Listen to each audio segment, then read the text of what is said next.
Hello, friends out there. How's everybody doing today? My name is Ben Coyle. I'm part of the training team. I have a couple other people here with me. Why don't you guys introduce yourselves? Hello, I'm Bob Henderson, broadcasting from Raleigh, North Carolina. So happy holidays to everyone. Hope you are beginning to get ready, or maybe some of you are already ready. Thanks for being with us today.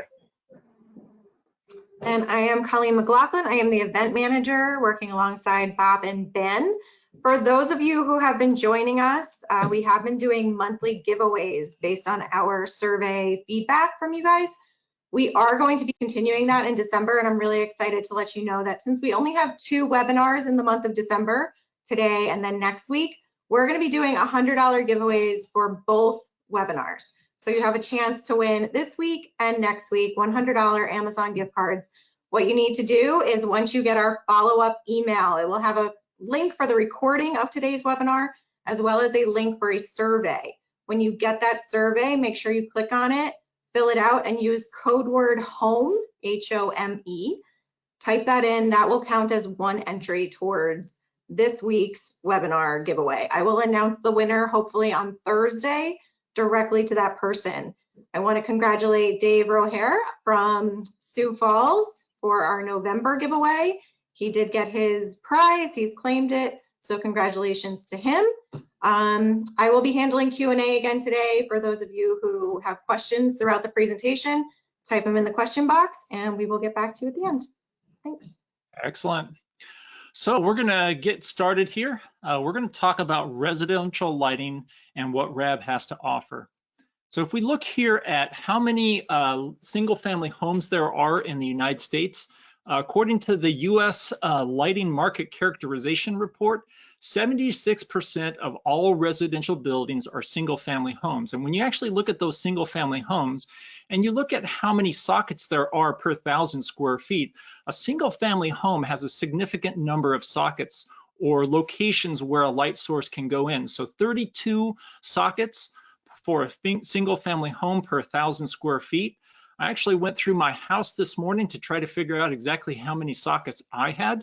I have about a 1,600 square foot space here, and of hardwired sockets in my house, I have 46 with about 10 other like table lamps, floor lamps, which aren't included in this number. And so I kind of fit the average of with my 46 sockets due to my house size. If you go look at some of the other places that I had a really small house before this one, about 1,000 square feet, had 25 sockets in that home. And before that one, I lived actually in an apartment where there were actually 4 units in one building. And in that apartment, I had 16 sockets. I am a little bit of a lighting nerd, so I do keep track of what light bulbs I have and how many sockets the different places that I live in have. So as we go through talking about residential lighting, hopefully this will tug a little bit on your heartstrings because everybody here lives in some type of a home, whether that's a multifamily. We did a webinar on that about 2 months ago, or if you live in a single family home, a house detached from everybody else. We're going to be talking about those single detached homes today. So the top takeaways that we have for you are, number one here, the residential lighting opportunity is large, and it is often undervalued. Item number 2 that we have is personal preference plays an important role in product selection. Now that personal preference, it can be for the good.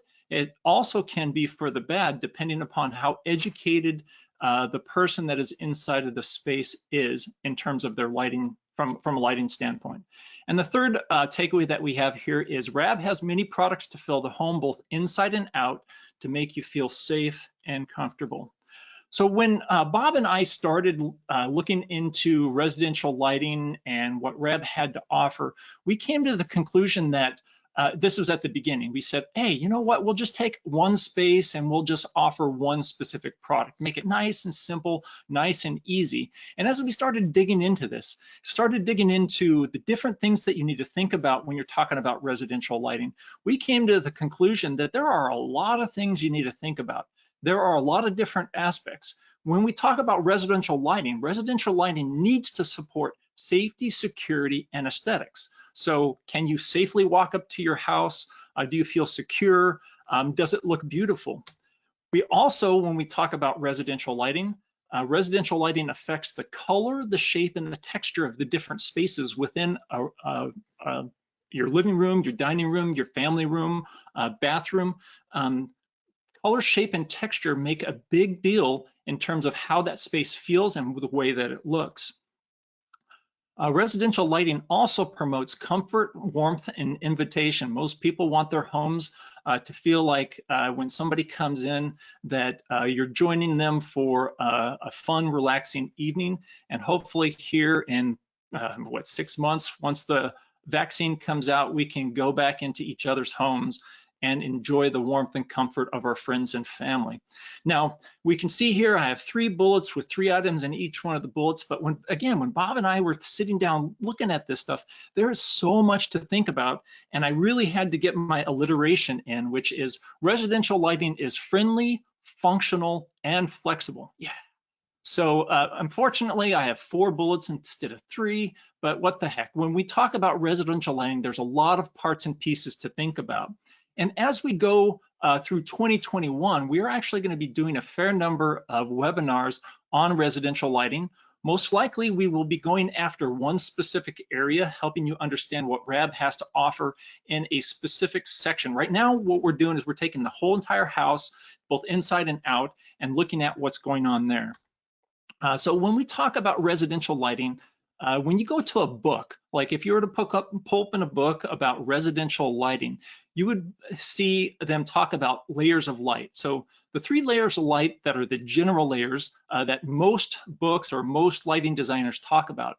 They talk about the general or ambient layer, they talk about the task layer, and then they talk about the accent layer.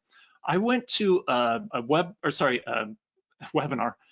We're doing a lot of webinars now, an IES function, whether that was Light Fair or the IES conference, and a lighting designer talked about how they identified different types of fixtures inside of a space. And they had this really great way of, with this one little icon, they could look at this icon and tell whether it was ceiling mounted. So we can see a ceiling mounted one. We actually have some wall mounted, so some sconces that are actually shining up into that dome. If you actually look over there towards the left and the bottom, they actually have an in-ground fixture. So they have a light in the floor shining up on that post right there. So this lighting designer had this nomenclature which had the different types of layer of light identified for that specific fixture. Also, whether that fixture was recessed, surface mounted, or suspended, whether it was mounted to the ceiling, whether it was mounted to the wall, or was mounted to the floor. All these different parts and pieces work together to make a space look nice and beautiful. Now, not only do you have these 3 layers of light, you can get really sophisticated with your layers of light. Some other ones that are kind of subsets of the 3 that we have up here is decorative. Decorative is kind of like an accent, but a little bit different. And then daylight. Daylight is kind of like general lighting, but a little bit different. Let me dig into each one and we'll describe each layer of light. The general and ambient layer of light is the basic illumination that you need to be able to see and navigate through a space. Typically, it's uniform throughout the space. It's nice and comfortable. You could either have light come down, direct down, or you can have indirect lighting. What I actually have here in my room right here, which is part of my basement, I have primarily indirect lighting. Light is going from some floor lamps shining up onto the ceiling, illuminating. I do have one light that's actually shining directly in my face right here.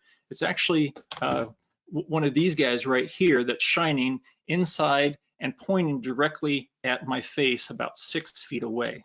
That's your general light. Then you have your task lighting. Typically, this has a higher light level.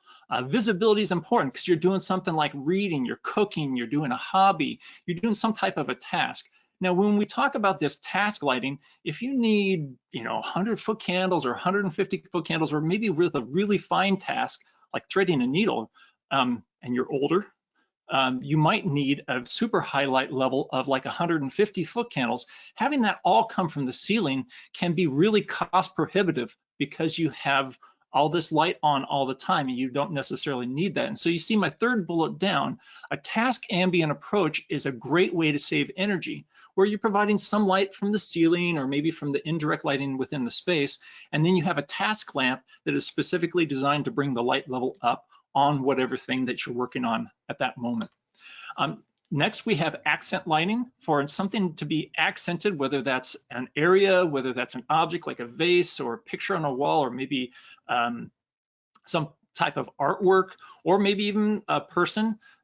This is what we use to create visual drama and visual interest. And in a residential environment, you're going to need about 5 times the ambient light level to be able to bring that item out so that you can see it.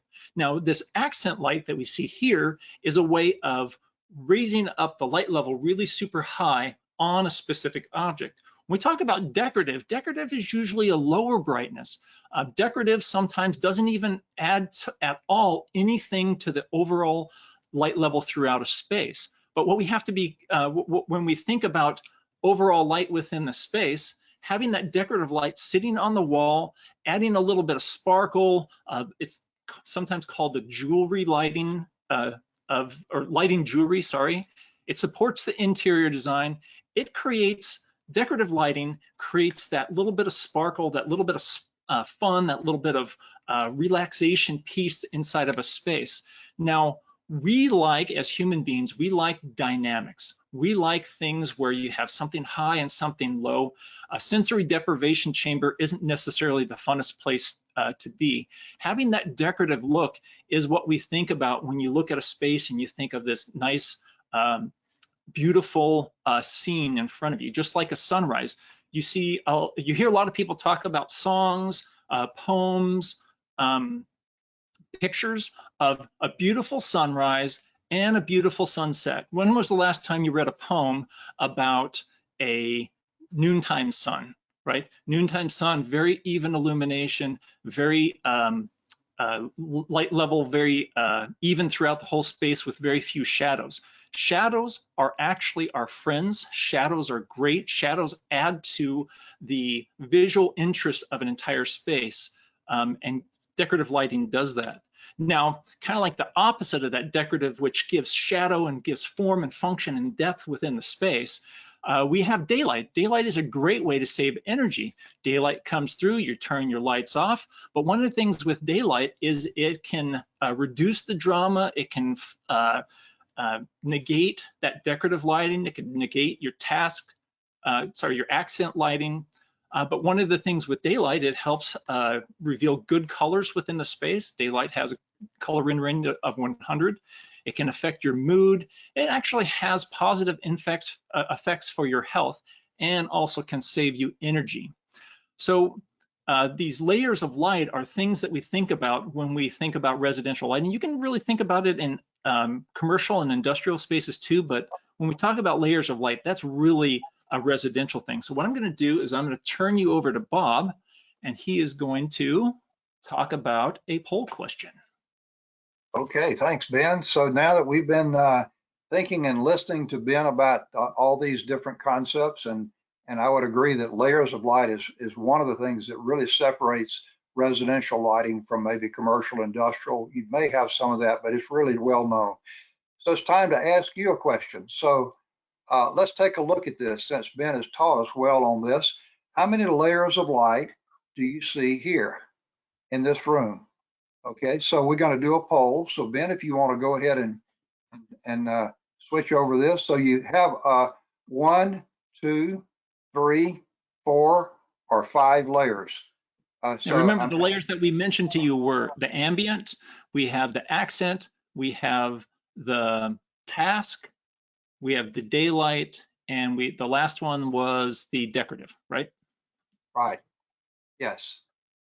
All right. So if you want to go ahead and vote and let us know what you think about that room. I know we had just a quick snapshot of that room, but that was a multi-purpose, multifunctional room. So let's see what we get for the results. So okay, just close the poll, and I'm going to share the results with us. Okay. All right. So the results are no one voted for 1. We get up around 3. We get to get some. So most of you either voted for 3 or 4, but we had 20% of you voted for 5 layers. All right. So let's take a look and go back to our slide, and let's see if we can identify these.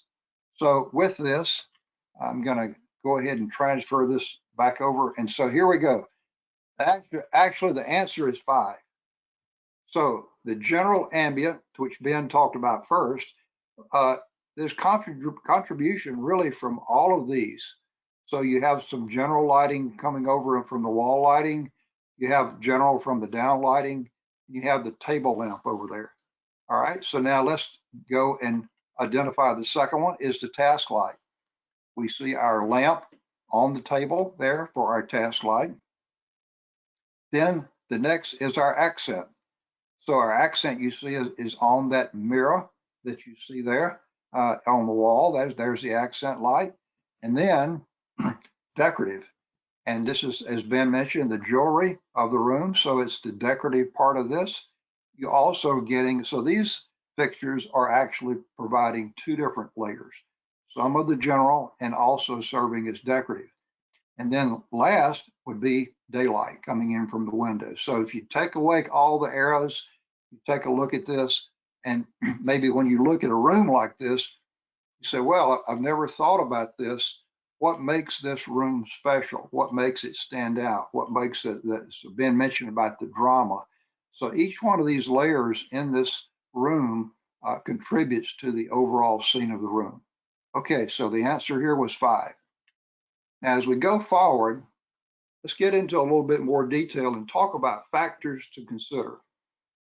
So we are first going to talk about our product-based. So the initial and the lifetime cost. What is that? So it could be low initial, high lifetime, whatever. We got to think about this as far as what is it going to cost. The output in wattage is a consideration. The color temperature, typical for residential, is warm in the US. It's cooler in other parts of the world, especially the Middle East, eastern parts of the country. So we have used 2700 often. However, it's beginning to shift to where 3000 is becoming more common than 2700. But either one of those, color rendering index. So in residential, we like our color. So usually a 90 CRI or possibly an 80 would be what we would expect, but in higher CRI for residential typically. And then the lighting quality. So when we think about that, we think, okay, what defines quality? Do you have flicker? We don't like flicker, that's not good. Do we have glare associated in a room, too much light, maybe quantity of light, or aiming of lighting in the wrong direction, things like that. Then the lifetime. So we've got a long life now with LEDs. That's really not too much of an issue, but what a lifetime is important. Then do your fixtures in your home, do they dim? And if they dim, not only how far do they dim down, but what is the quality of the dimming, and is the dimming compatible? So those are things to think about. Then the ease of use. We don't want anything hard. We want it easy. And then is it available? So you might want something, you see something, but it may not be available. Now those are over on the product side. Let's go over and go to the space side. And what do we deal with our different residential spaces? What is the shape? Could be a square, rectangle, or it could be a triangle. It could be a long, narrow hallway, whatever. So those changes impact us. The size. Is it a large room? Is it a small room? And also the shape and size is, what is your ceiling height? Is it typical for a residence, maybe around 8 feet? Or maybe is it 9 or 10 or even 12 feet? That makes a difference. Then the finishes. This is something that's different from commercial. We always talk about having light finishes in our commercial for reflectance, high efficiency, and so forth. In residential, you could have a very dark wall for the decor. So what are the colors? And then we want to associate the CRI and CCT associated with those colors. Then daylight. Great daylighting opens up a space. Ben talked about that, all the attributes, CRI 100, all of this. And then are we lighting certain objects? We've already seen where in some of the presentation that Ben made with that painting on the wall, for instance, that he showed, highlighting that. Are we lighting specifically to create that drama? Then the luminance ratios.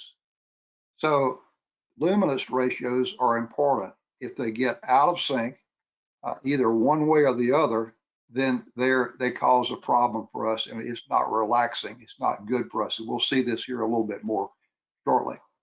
The function or the type of activity. What are we doing? Are we relaxing, watching TV? Are we working? Are we studying? Are we reading a book? Are we just having a conversation? Are we picking out clothes? What are we doing? And then also is a difference between new construction. You might select something there versus if it's only retrofit, that could change things. So all of these things really come into play. So where we considered before, oh, residential is really simple. Actually, residential can be quite complex, but also very interesting lighting to work with. So that's why we're really focusing on this, because it's really a lot of fun. And one of the things that residential does is it involves our personal preference. So time now for another poll. So we talked about this right here a few minutes ago, and I promised we'd go back on it. So the question that we have for you is, what is the biggest lighting problem here?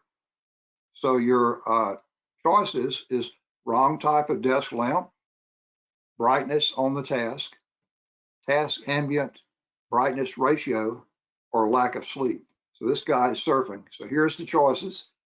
What do you think? So just give you a few minutes to pick out what's going on. And as you think back, have you ever been in this situation in a room like this where one lamp and he was using to do whatever he was on his desk there? Maybe it was a dining room table that he was positioned in. So I'm sure we've got some votes coming in. So we'll take a look here in just a few minutes. Yep, I'm seeing the votes come in. So based upon that picture of the person yawning, was sitting at a table, it looked like a dining room table with a big bright adjustable arm lamp shining down on their computer and other work. Yep.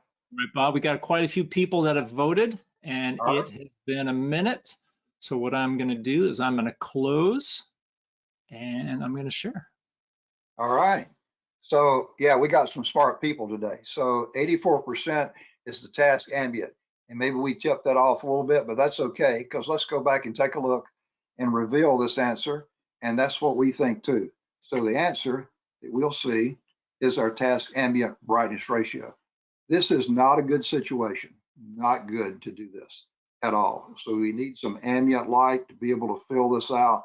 A lot of problems are created here. All right, let's continue on. So our first area is going to the outside, and we're going to talk a little bit about landscape lighting. So when we think about landscape, we're talking about darkness, and the first thing we want is drama. So how do you get drama with outdoor? So you have areas of light, and then next to that is areas of dark. And so that creates that drama. You don't need a lot of light because the ambient is totally dark. This is going down as sunset, but generally at nighttime, everything is dark. Lighting from the perimeter may be something that may be important also, and it may be easy to do.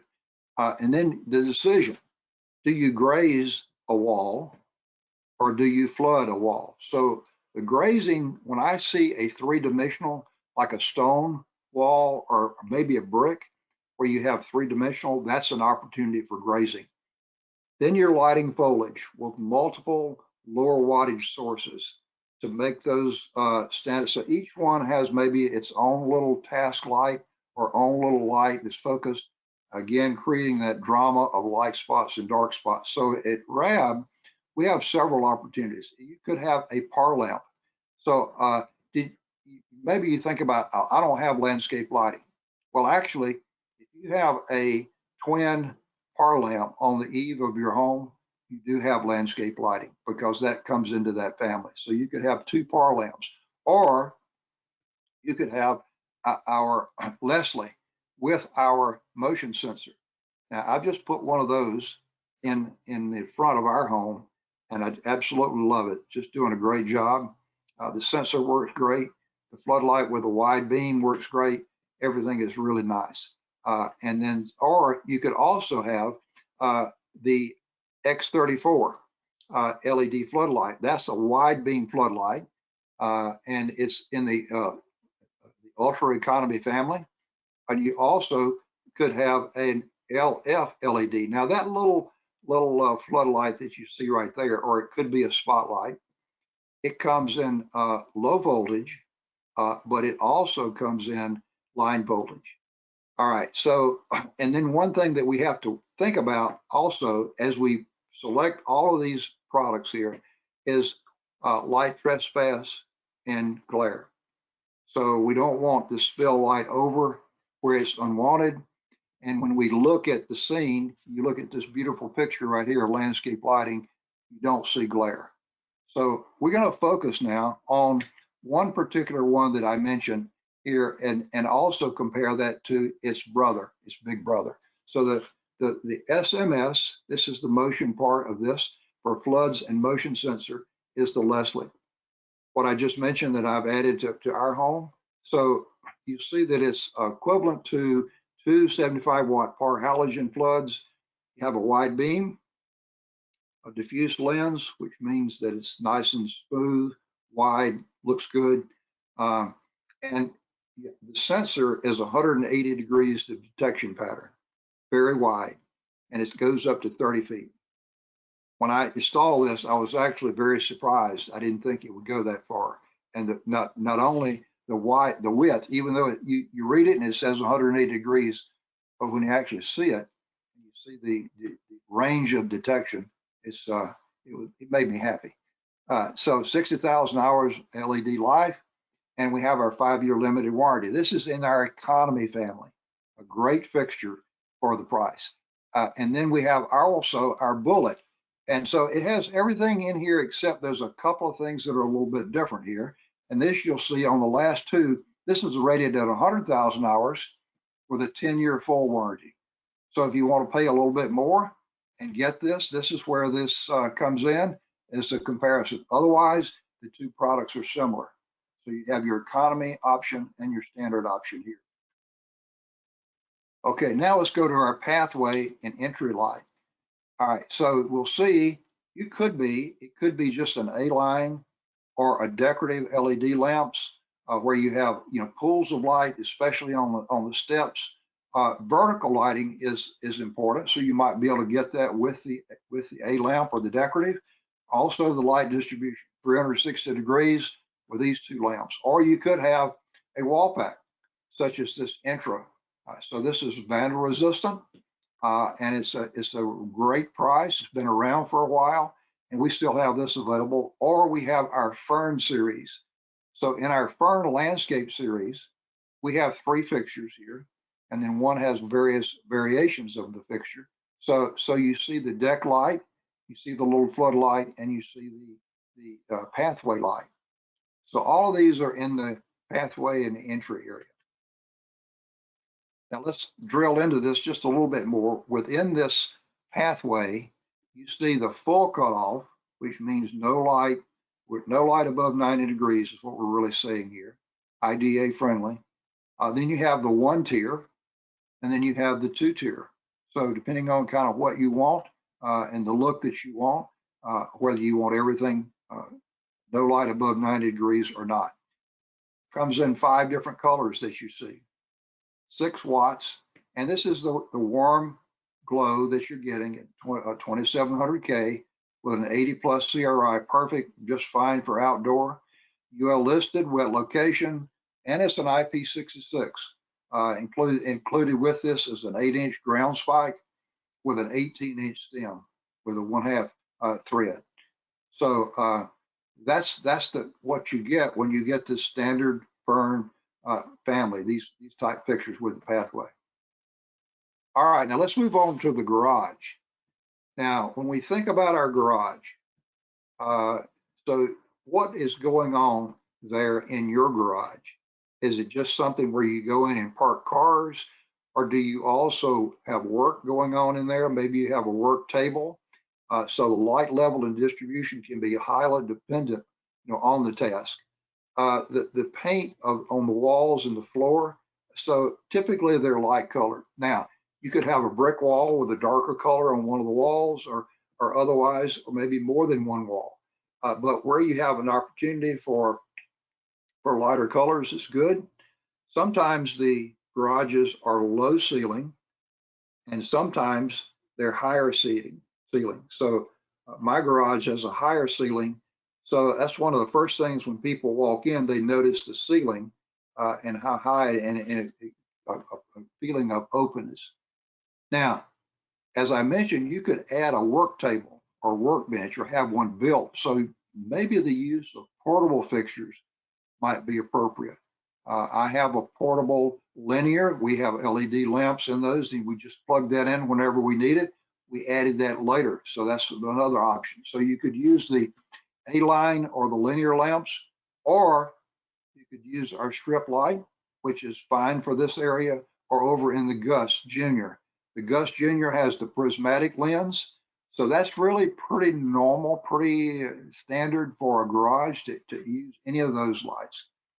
We're going to focus on the GUS Junior. And so this comes in a 2-foot version and a 4-foot version. You see the 20 watts for the 2-foot, and then 27 and 40, depending on size of the area, how much light that you want, so forth. And again, it has that prismatic lens. So it looks like you've got 2 fluorescent lamps in there when actually it's a full LED fixture. And 50,000 hour rating with our 5-year limited warranty. And it may not come into play with the residential, but it's also DLC. So that's a great option for the garage. Now let's move on to our mud or laundry area. So we coming into the house, and we want to come in, and we maybe have some, you see those boots there in the photo. You may want to pull those shoes off right there because they're dirty. And then this may be an entry into the kitchen or some other area. So it's kind of optimized for the task. Do you want a lot of light or not? Do you have a desk close to that area, whatever, depending on what it is? You need horizontal. You also need vertical lighting in these areas. And the scale, depending on what you have, you want to put a fixture in that kind of works with the scale and the size of the room and the size of the space. Here we go back again with either a linear lamp or an A lamp coming into the area, or actually even inside the area. If you want to have some light, night light or something like this, you could put a little step light in there is a possibility to be able to see immediately in the dark before you flip the switch on, or before some automated system that you have would come on. Then you have the SKEET XL. That's our, and we're going to focus on that a little bit later, but this is our round surface mount fixture. Comes in various sizes and wattages. And then our GUS. Now, the difference between a GUS and a GUS Junior, this has a lens that is different. It's a lens that is diffuse, very comfortable. So while we use the Junior in the garage, the GUS makes sense for coming into the house. So over on the SKEET side, do you want round or do you want linear? That's the question. The SKEET XL comes in 12-inch, 16, and 21 inches, depending on, again, the size of the area. You don't want to put a really large fixture in a small area. It comes with plain or with a decorative ring, either one. And it's, you see the CCTs are 2,700. All the way up 3,000, 35 to 4,000, and depending on your personal preference, which is a major part of residential. 50,000 hours life, and our 5-year no compromise. So 50,000 was no compromise warranty for the SKEET XL. Then over on the GUS side, so this is the 2 wattages, 18 and 36, as well as 50 for the 4-foot. So 2 wattages for the 2 foot and 2 wattages for the 4 foot. There's that lens that I mentioned. Our opaque diffuse lens makes it very comfortable. Now this is $100,000 life, L70, and a 5-year no compromise warranty. So the GUS is a little longer. It's probably going to be driven a little bit by, do you want a linear look when you're coming in, and also with the light distribution, or do you want the round look, and how decorative do you want it? Now we go to the hallway, a long linear space. So one of the first things that we want to stay away from is we want to reduce what we call the cave effect. We don't want dark walls. We don't want dark ceilings. So we want to allow for safe movement, but not be overlit either. So we minimize the shadows and light the walls, light bounces off the walls, and we reduce the cave effect. We've got a lot of different options here. Our A-line lamps, or it could be a retrofit in a hallway, or the Wafer. The Wafer is does not require a junction box, surface mounted.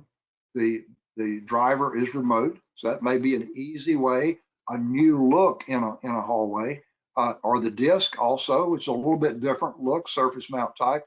That mounts to a J-box, and then our SKEET XL that we talked about. So we're going to talk about our 4-inch wafer. And folks, we have various sizes of these wafers. I'm going to talk about our 4-inch because for this hallway, the 4-inch is kind of about right.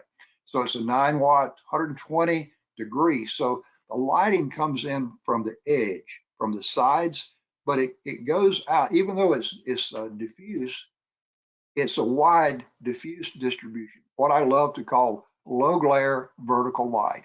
That's what it does for the hallway.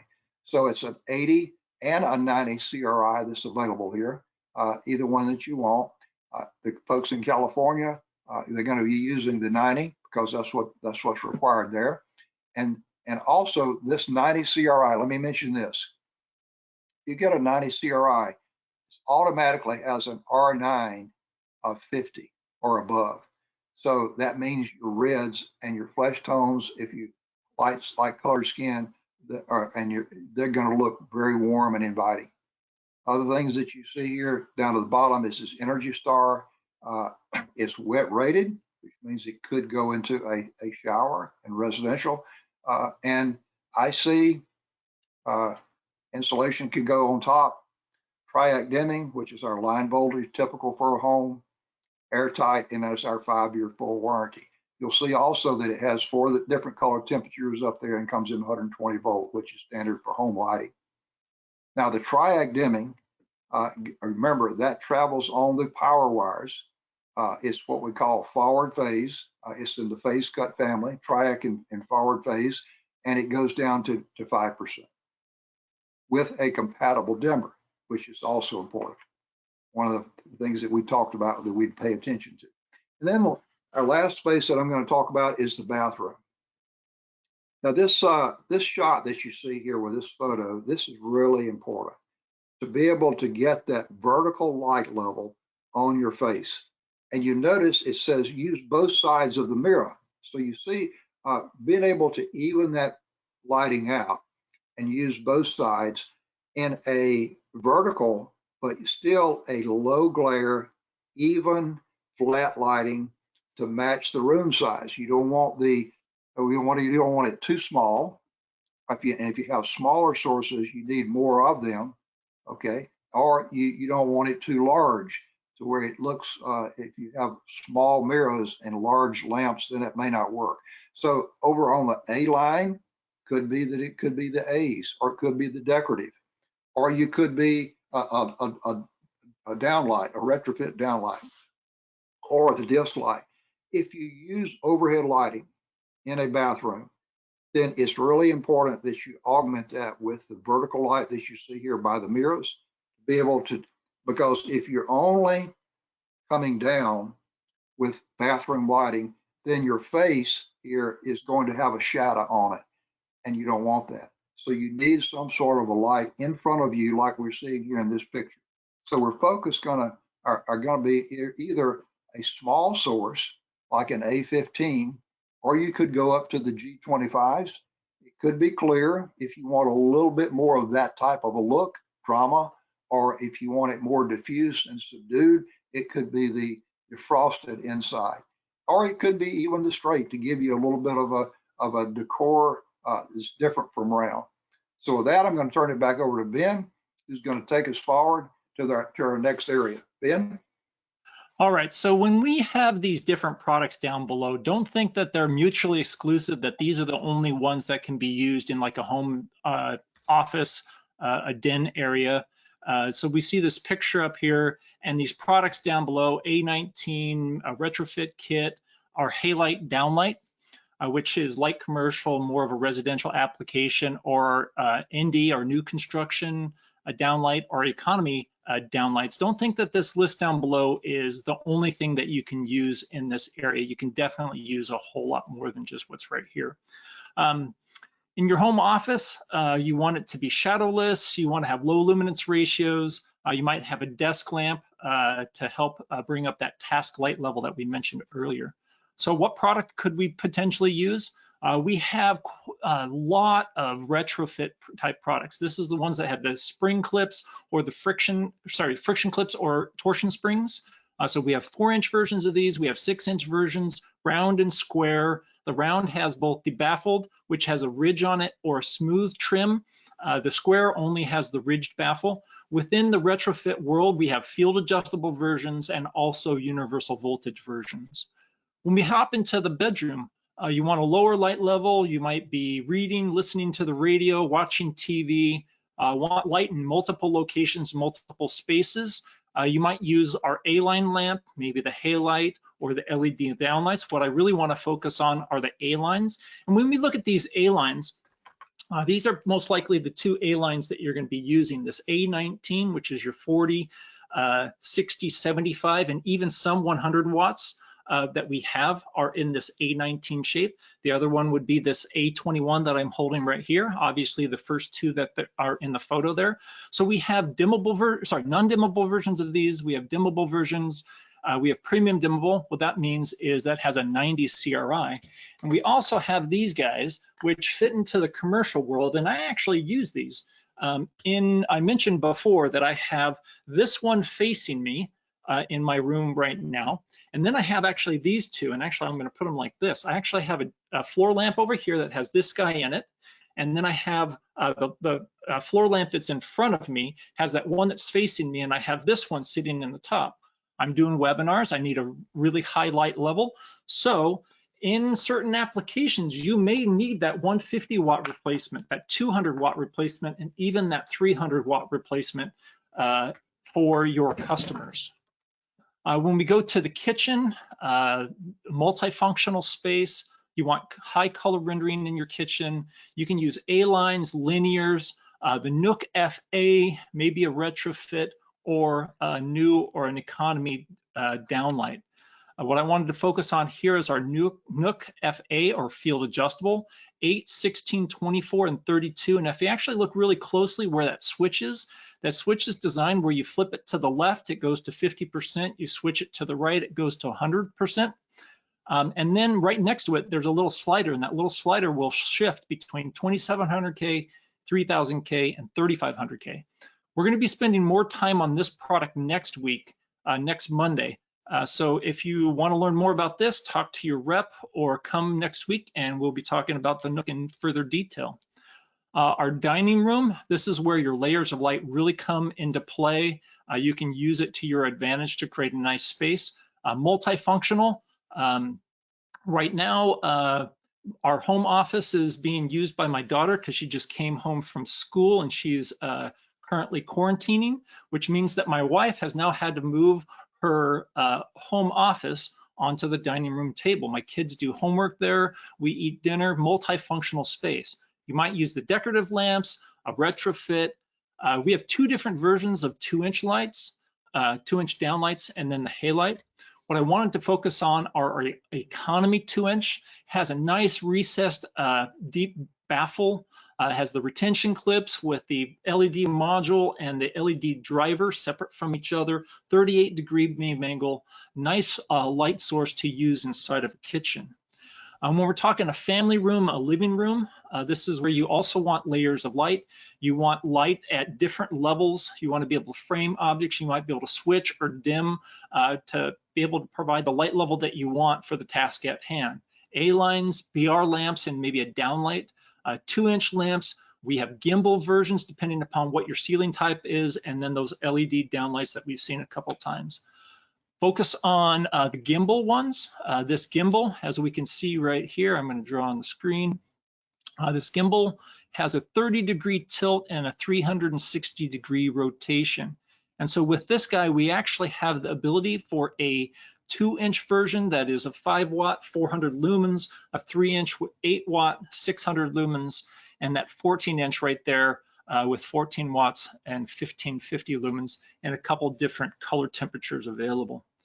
So we are actually towards the end of our presentation, and the last poll that we have for you is this. Maybe somebody came in a little bit late, and they're going to get they maybe heard what the code word was at the beginning of the presentation. So the question for you guys right now is, what is the code word for the $100 gift card? And I'm actually going to launch the poll. So your different options are, was the code word home? Was it residential? Was the code word resi? Or was the code word layers? So if you guys wouldn't mind, this is just a totally for fun poll. We're not, well, actually we're kind of testing your knowledge, aren't we? We have a couple people making their decisions, and oh wow, some people don't have the correct code word, but you're going to get the code word very, very soon. So I'm actually going to close the poll, share with you the results, and those who you didn't know the code word for that follow-up survey, if you put the word home, you will be entered in for that $100 gift card that is just for today's webinar. So we hide that, and I'm actually going to advance on right here. So that magical word in the survey is home. Thank you for that, and I'm going to turn you back over to Bob. All right, Ben. So just a review, as we started out, the residential lighting opportunity is large. Ben showed you that really large number, 76% of single family. And then also it's undervalued. So, you know, everybody lives somewhere and lives in a home. So it's really, there's a large opportunity there. Personal preference plays a key part. We've talked about that throughout our session today. It's really what you want. How do you think it looks? What is your personal preference? And then the RAB, we have many products. Many of them we've showed you today. Some we haven't showed you that we didn't have time to cover. So we have all of those. This is our takeaways for today. So now what? So just a quick review. And for those of you who have seen this before, so we're on Instagram, Facebook, Snapchat, and Twitter. We also, you'll find some Matt Teets here with some YouTube videos on some of our products. So I invite you to go there. Also, how many of you have ever visited our RAB drive? So drive.rabweb.com. Just go there for 5 minutes or 10 minutes and look around. You might be amazed. It will help you in your work. And also, we have this available also in Apple or in Android, the Drive. So RAB Drive as an application, just download that for free. Go on. It's also got the same information. So our 5 guys are across the country. Scott over on the West Coast, Matt Teets in the Midwest, Frank from Kentucky up to Maine, Adam around the metropolitan areas down to DC area, and then Terry over in the Southeast over to Texas. So they're ready to assist you along with the district sales managers as well. Anything that you think, any question that you have, we're ready and able to answer and follow up from today, any questions that you have. So call